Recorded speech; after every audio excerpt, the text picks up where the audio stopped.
Assalamualaikum warahmatullahi wabarakatuh. Kami dari kelompok 1 akan mempresentasikan hasil diskusi kami, yaitu mengenai materi evolusi. Saya sebagai moderator Muhammad Haikal Saputra bersama rekan-rekan saya yang bernama Dernisa.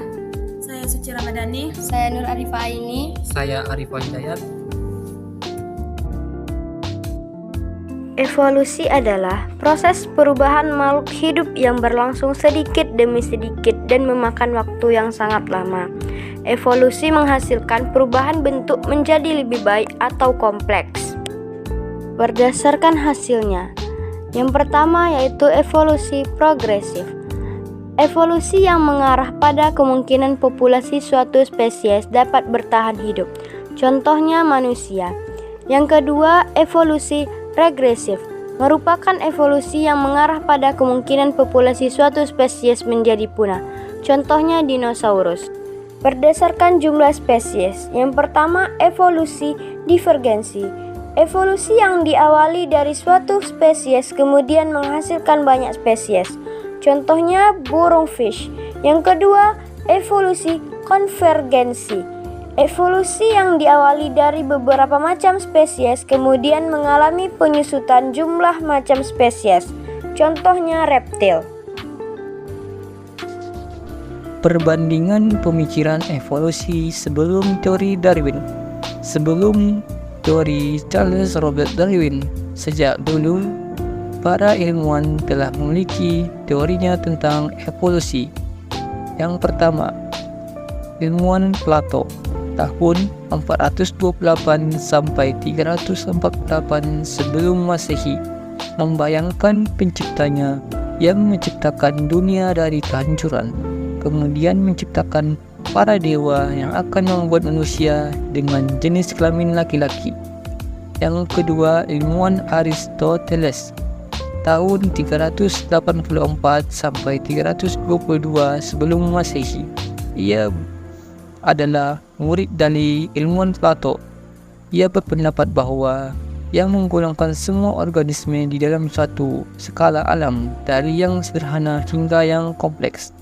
Yang kedua, ilmuwan Copernicus dan Galileo tahun 1543 Masehi. Ia berpendapat bahwa matahari merupakan pusat dari rotasi planet-planet, bukan bumi. Dunia organik dan dunia fisik dapat diatur dengan hukum-hukum alami. Yang keempat, ilmuwan Erasmus Darwin tahun 1731 sampai 1802 Masehi menyatakan bahwa kehidupan di bumi memiliki asal-usul yang sama dan respon fungsional diwariskan kepada keturunannya. Yang kelima, ilmuwan Baron George Cuvier tahun 1797 sampai 1875 Masehi. Ia menyatakan bahwa kepunahan spesies akan digantikan oleh spesies yang baru. Perjalanan Darwin dalam penemuan teori evolusi. Charles Robert Darwin dilahirkan pada tahun 1809. Darwin dianggap sebagai naturalis di kapal HMS Beagle yang akan berlayar selama 5 tahun mengelilingi dunia untuk membuat peta navigasi bagi Angkatan Laut Inggris.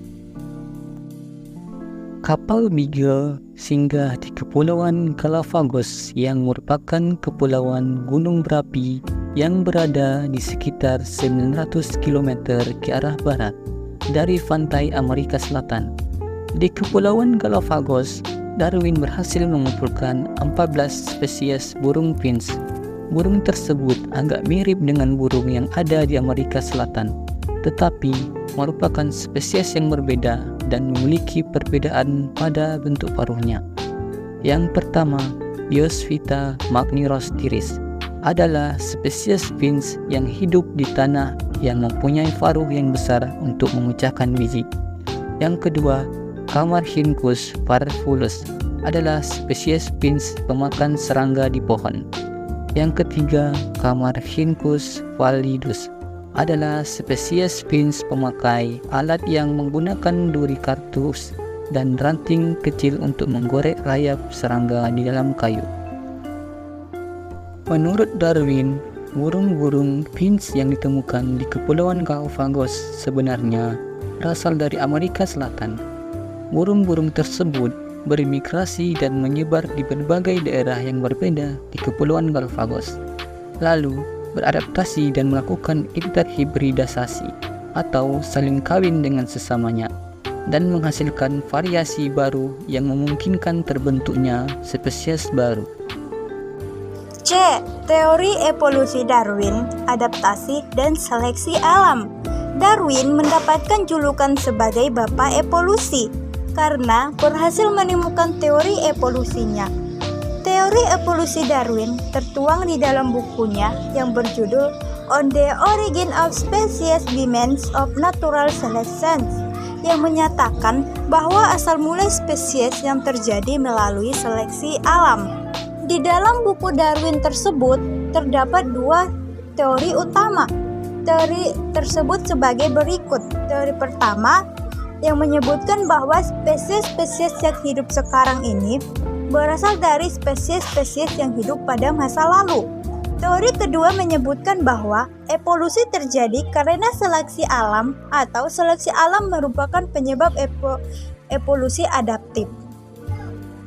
Darwin juga mengemukakan teori evolusinya tentang seleksi alam yang mencakup 3 hal penting. Yang pertama, seleksi alam terjadi karena adanya perbedaan keberhasilan pada reproduksi organisme. Yang kedua, seleksi alam terjadi melalui suatu interaksi antara lingkungan. Yang ketiga, produksi seleksi alam merupakan adaptasi organisme suatu populasi terhadap lingkungannya. Selain teori evolusi yang dikemukakan oleh Charles Robert Darwin, ada beberapa teori evolusi lainnya, yaitu teori evolusi Jean-Baptiste Lamarck dan teori evolusi August Weismann. Berikut ini perbandingan ketiga teori evolusi tersebut. Yang pertama, mari kita bandingkan teori evolusi Lamarck dengan evolusi Darwin. Darwin berpendapat bahwa evolusi terjadi melalui seleksi alam. Hanya beberapa individu yang memiliki kecocokan dengan alam yang dapat bertahan hidup dan berkembang biak. Sedangkan individu yang tidak mampu beradaptasi akan mati dan mengalami kepunahan. Sebagai contoh, Darwin berpendapat bahwa jerapah yang memiliki leher panjang dapat bertahan hidup lebih lama dibandingkan dengan jerapah yang berleher pendek. Hal itu disebabkan karena jerapah berleher panjang dapat beradaptasi dengan lingkungannya, sehingga dapat berkembang biak. Nah, jerapah yang berleher panjang apabila kawin dengan jerapah yang berleher panjang akan mewariskan sifatnya tersebut kepada keturunannya. Sedangkan jerapah berleher pendek akan kekurangan pangan karena tidak dapat beradaptasi dengan lingkungannya. Akibatnya, jerapah berleher pendek akan mengalami kepunahan.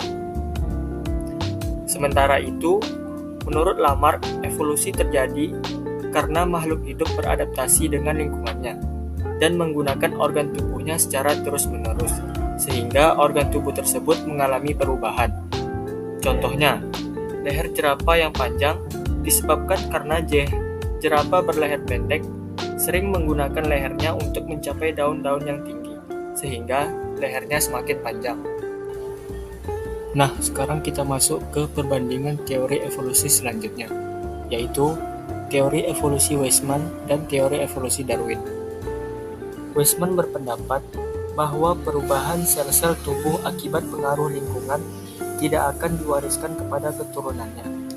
Evolusi menyangkut pewarisan gen-gen melalui sel-sel kelamin, atau evolusi berkaitan dengan gejala seleksi alam terhadap faktor-faktor genetik. Weismann juga berpendapat bahwa sifat leher panjang dan leher pendek pada jerapah dikendalikan oleh gen.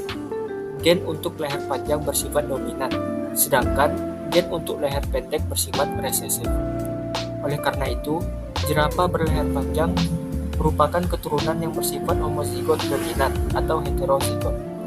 sedangkan jerapah berleher pendek merupakan keturunan yang bersifat homozigot resesif. Jerapah yang berleher pendek dengan gen homozigot resesif tidak mampu beradaptasi dengan lingkungannya, sehingga mengalami kepunahan. Perbandingan teori evolusi selanjutnya yaitu teori evolusi Lamarck dan teori evolusi Weismann. Lamarck berpendapat bahwa makhluk hidup beradaptasi dengan lingkungannya dengan cara menggunakan organ tubuhnya. Kemudian sifat atau fungsi organ tersebut akan diwariskan kepada keturunannya. Menurut Lamarck, rusa pada awalnya tidak bertanduk. Karena sering beradu kepala, maka tanduk tumbuh di kepala rusa. Teori Lamarck tersebut ditentang oleh Weismann. Weismann berpendapat bahwa perubahan sel-sel tubuh akibat pengaruh dari lingkungan tidak akan diwariskan kepada keturunannya. Weismann membuktikan teorinya dengan menggunakan tikus. Weismann mengawinkan 2 ekor tikus yang masing-masing ekornya dipotong. Kemudian, anak-anak tikus yang sudah dewasa tersebut dipotong ekornya dan dikawinkan dengan sesamanya. Hasilnya tetap generasi tikus yang berekor. Percobaan tersebut dilakukan Weismann berulang kali hingga 21 generasi, dan hasilnya tetap sama. Semua tikus yang sudah dipotong ekornya tetap memiliki anak yang berekor.